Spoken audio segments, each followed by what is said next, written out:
Šioje laidoje klube Fight Academy įvyko pirmasis Road to Glory turnyras, kuris vyks kiekvieną mėnesį. Turnyras organizuojamas atviro ringo principu, kur kovotojai dalinasi patirtimi.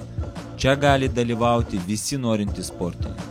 Pakalbinome augančias žvaigždės, Muay Thai klubo Muay Thai Imperijo vadovą ir trenerį iš Klaipėdos ir naujai išrinktą sąjungos prezidentą Eriką Tamašauską. Laidos pabaigoje pamokėlė, kurioje parodysime, kaip pasigaminti dantų apsaugą namų sąlygomis.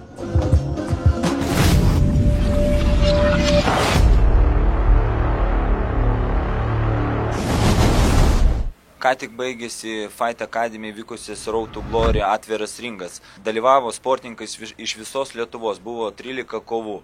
Atvažiavo iš Klaipėdos, iš Kauno, iš Marijampolės. Tai buvo tikrai įspūdinga ir aš manau visiems žiūrovom labai patiko. Šiandien jūs galėsit pamatyti visą tai per savo ekranus.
Kadangi mūsų laidos vedėjas atostogauja prie ringo, žiūri į kovas, mes paklausinėsim ir sportininko, kokie įspūdžiai po kovos.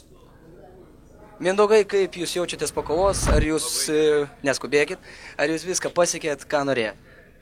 Viską pasiekiau. Bandžiau visą laiką kelių mušti. Mačiau, kad galva lenkia, iškart labai patogu mušti iš kelio. Supratau, girdėjau, pas jūs pasikeitė taisyklės, turėjo pagal Muay Thai, o dabar kovojat po K1. Taip, bet tai nelabai daug keitė. Aišku, norėjau šalkūnių pamušti, nes jis iš arti prieidavo pastoviai. Bet buvo kaip buvo. Yeah. We on our superhero shit right here, man. TSP. CM. We thought good times was the end of it. Come on, man. True recognize true, you know what I'm saying? About to bless you. Come on. Now drop it.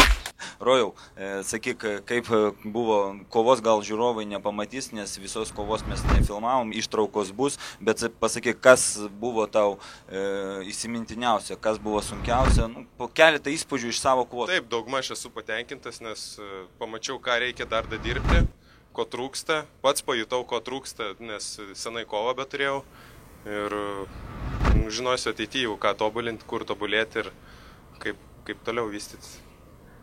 Kova buvo tikrai įspūdinga, viskas, aš manau, buvo gerai, o toliau bus dar geriau ir geriau. Su manim stovi treneris iš Muay Thai Imperijos, iš Klaipėdos, Vadimas. Labas, Vadimai. Vadimai, užauginai tikrai gerą sportininką, kuris parodė labai įspūdingą kovą. Sakyk, kaip tau taip sekasi? Nes aš žinau, pas tave daug labai sportininkų sportuoja ir visi tikrai labai aukšto lygio, tai pasakyk, kokia paslaptis? Paslaptis receptas paprastas – gyventi, dirbti salėje. Dirbu tik salė, daugiau nieko nematau. Vadimai, pasakyk, kiek pas tavę iš viso bendrai sportininkų sportuoja sporto klube ir kiek iš jų dalyvauja varžybose ir kiek tiesiog dėl savęs sportuoja? Sporto klube apie 100 žmonių sportuoja. Varžybose dalyvauja, visą laiką dalyvauja 10-15 žmonių. Tai mūsų rinktinė, galima sakyti. Visi kiti dėl savęs sportuoja. Yra, aišku, asmeniniais treniruotės žmonės atvažiuoja. Kiek aš žinau, Klaipėdoje tik tais vienas Muay Thai sporto klubas, taip? Taip, oficialiai Muay Thai Imperija yra vienintelis klubas Klaipėdoje. Aš propaguoju Muay Thai stilius, Muay Thai. Bet dalyvaujat visur, aš mačiau jūs visokiose turnyruose, jūs stengiatės visur dalyvauti, taip? Patirties ar dėl ko jūs čia taip visur dalyvaujate? Taip, aišku, patirties, kitus stilius. Yra mūsų kovotojai, kurie nori ne tik pagal Muay Thai dalyvauti, bet nori sudalyvauti pagal MMA, kovos be taisyklių. Tai visur stengiams važiuoti, dalyvauti visur, kur tik įmanoma. Kovoti. Kada tu įkūrei Muay Thai Imperiją? Muay Thai Imperija pavadinimo klubų yra kažkur 3 metai. Taip. O kaip pats propaguoju Muay Thai, tai jau nuo 2001 metų aš pradėjau dirbti treneriu, būtent Muay Thai. Tai tuo momentu Muay Thai Klaipėdai nebuvo. Aš atvežiau, kaip galima sakyti, Muay Thai į Klaipėdą ir iki šiol propaguoju Muay Thai. Tailando boksas. Tai 14 metų jau, taip ilgas. Taip. Ir daug žvaigždžių buvo. Ir tas pas Sergejus Maslobojus, Kuvalda, išaugo mūsų klube ir laimėjo ne vieną diržą pas mus. Tadas Miceikė, Arnoldas Joknys, labai daug kovotojų ir dabar auga Rojus Kumpys. Yra kovotojų, labai daug yra kovotojų gerų ir aš manau, kad ateityje bus dar daugiau gerų kovotojų. Garsinsim Klaipėdą. Jeigu jūs matot mus Klaipėdoje dabar per televiziją, tai eikite į Muay Thai Imperiją ir spatokit.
Stovi Richardas Kulis iš sporto klubo Fight Academy, iš mūsų klubo. Ryčka, sveikinu tave šiandien už labai gražią ir įspūdingą kovą. Pasakyk, kiek metų tu sportuoji šitam sporte, kad taip įspūdingai pasirodai? Sportuoju nuo 19 metų, tai praktiškai jau, man atrodo, beveik 3 metai. Tai tiek ir sportuoju vakar, buvo gimtadienis, tai kaip tik, ne tik tai mano gimtadienis, bet ir mano sporto karjeros gimtadienis. Tai 3 metai kaip sportuoji ir jau parodė tikrai įspūdingą kovą. Tai papasako, ką tu dabar šiaip gyvenime veiki, mokaisi, studijuoji, dirbi, ar ką tu darai? Pagrindė tai aš studijuoju antram kurse pedagoginiam universitete ir pagrindinė mano veikla irgi susijęs su sportu, tai aš, aišku, sportuoju Fight Academy ir taip pat vedu grupinius užsiėmimus, turiu savo grupės Fight Academy klube, tai galima sakyti viskas sporte, tiek mokslai susijęs su sportu, tiek darbas ir stengiuosi pats irgi treniruotis nepamiršti, palaikyti formą. Kokie dabar tolimesni planai, gal nusimato kažkokios kovos? Tai kitą savaitgalį nusimato Lietuvos kickbokso čempionatas, tai planuoju dalyvauti. Po to bus dar daug kitų kovų, tiek pas mus Fight Academy klube nusimato kiekvieną mėnesį kovas, tiek Muay Thai čempionatas. Vienu žodžiu, trumpai ir aiškiai, tai planuoju visur dalyvauti, kad gauti kuo daugiau patirties ir savo meistriškumą didinti. Tai tu nori susijęti savo gyvenimą su sportu, nori dalyvauti į pasaulio čempionatą, nori pasiruošti? Labai noriu, pas mane namie yra mano svajonių tikslų lenta, tai ten, aišku, dar nepriklijavau, bet greitai atvažiuosiu namo ir priklijuosiu pasaulio čempionato logotipą ir mano tikrai tikslas yra sudalyvauti pasaulio čempionatuose, Europos čempionatuose, išbandyti savo jėgas ir tikrai parodyti savo, visų pirma įrodyti, ko aš esu vertas ir aišku gauti pripažinimą aplinkinių žmonių. Šiandien pas mus klube Fight Academy įvyko Muay Thai sąjungos susirinkimas ir buvo išrinktas laikinai naujas prezidentas Erikas Tamašauskas. Susipažinkit. Erikai, pasakykit, kokie dabar gal pas jūs planai yra numatyti Muay Thai sąjungai, gal kokie tolimesni jūsų bus veiksmai, kaip jūs išrinktas kaip prezidentas, čia yra jau pats aukščiausias rangas. Na, tai visų pirma norėčiau pasakyti, kad tai yra tokia ekstra situacija, kadangi mūsų amžinatilsį buvęs prezidentas Nerijus Žukas išėjo anapilin ir šiuo metu mūsų federacija liko be vadovo. Ir tiesiog dabar tam, kad federacija galėtų vykdyti savo veiksmus, tenka man laikinai eiti šias pareigas ir tie planai, kurie buvo sudėstyti jau ir amžinatilsį prezidento, kaip tik mes juos ir vykdysim toliau. Na, pirmasis mūsų uždavinys tai yra Lietuvos Muay Thai čempionatas. Šiandien kaip tik ir buvo svarstoma vieta čempionato, apsispręsta vykdyti čempionatą Vilniuje, jeigu leis tam sąlygos. Alternatyvios vietos galimos tai ir Kaune. Aš tikiuosi vis tik tai, kad sostinėje būtų tikrai gražu šį čempionatą organizuoti ir kad sėkmingai ir gražiai jisai praeitų. Gal yra kažkokios vietos numatytos tiksliai maždaug, nes žmonės žiūrės laidą, gal tiesiog įdomu bus? Na, žmonėms žiūrintiems laidą ir besidomintiems Muay Thai kovomis, tai aš manyčiau, kaip jau ir minėjau, jeigu nesikeis vieta, tai ta vieta Vilniuje turėtų būti panoramoje. Toje pagrindinėje panoramos aikštėje, kurioje vyksta daug renginių. Tad tikrai pakvieščiau, kad visi atvyktų, pasižiūrėtų gražių kovų, nes čempionatas bus atviras, dalyvaus ir kitų šalių sportininkai. Taip kad tikrai kovos bus gražios. Manau, nusimato tikrai įspūdingas čempionatas. Ką, ačiū Jums labai, labai malonu buvo.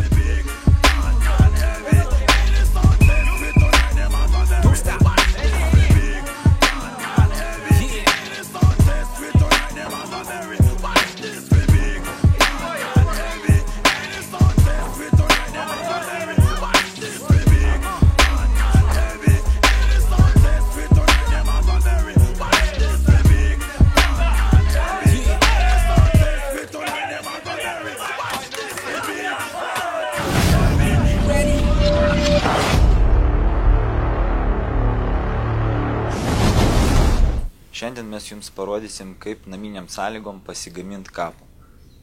Kapą dantų apsauga, kuri yra labai svarbi, apsaugoti Jūsų dantis ir žandikaulį nuo įmanomos traumos. Jeigu Jūs nenaudosit tokios apsaugos, galimi dantų išmušimai ir žandikaulio sulaužimas. Kad išvengti, reikia visada atsinešti su savimi kapą, bet kai Jūs ją nuperkat, dar reikia ją pasidaryti. Šiaip sau negalima dėtis, nes jinai nepadaryta pagal Jūsų dantų formą. Pagaminti kapą mums reikės šitų įrankių. Visų pirma, 2 puodeliai. Čia yra mano mėgstamiausias spalva, dėl to pasiėmėm.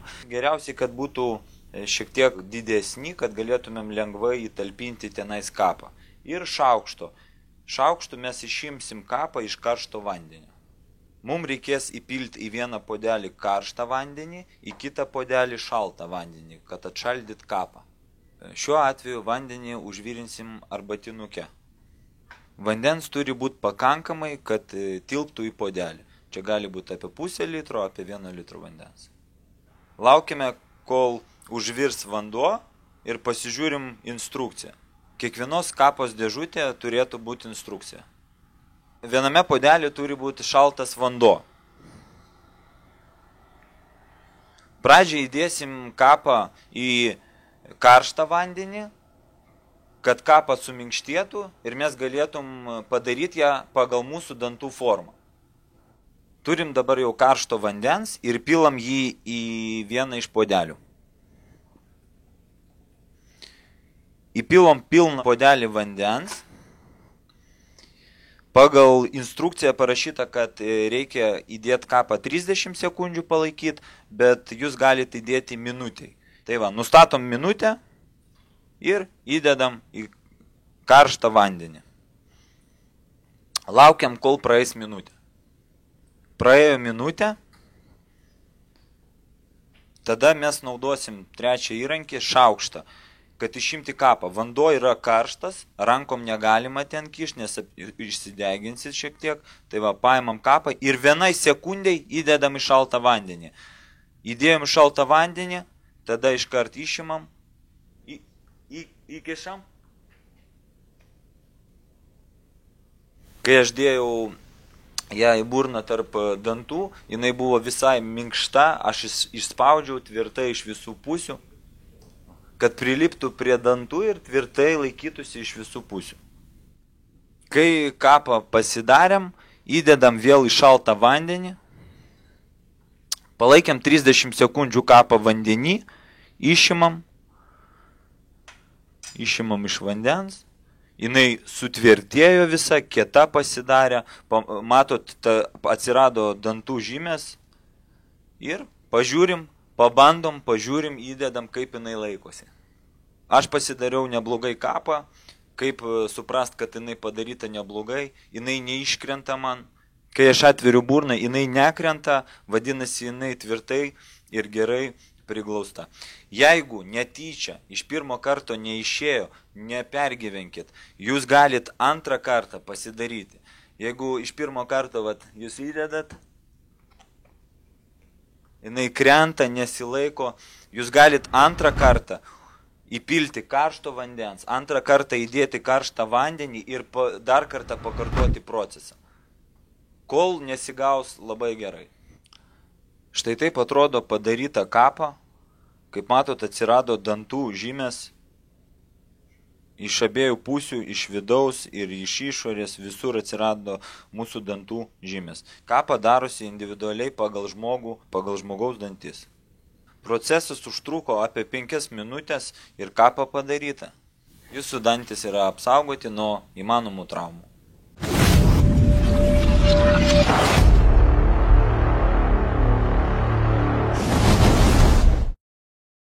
Sveiki visi. Sveiki visi. Sveiki visi. Sveiki visi. Sveiki visi. Ir sveiki visi. Jeigu jūs matot mus Klaipėdoje dabar per televiziją, tai sveiki visi. Sveikas Valentinai. Kad izoliuoti. Lenk, Zonk, Sam. Gerai, ačiū tau labai už komentarą trumpą. Kadangi mūsų laidos vedėjas atostogauja prie ringo. Kapa čia yra dantų apsauga, kuri yra labai svarbi. Dantų apsauga, kuri yra labai svarbi. Šiuo atveju vandenį užvirinsim arbatinuke. Laukiame, kol užvirs vanduo. Laukiame, kol išsivirs vanduo. Laukiame, kol užvirs vanduo. Laiką nustatom tiesiog su telefonu arba su laikmečiu kokiu nors. Jūsų dantis yra apsaugoti nuo įmanomų traumų. Nelaukite, kol jums išmuš. Štai tiek žinių.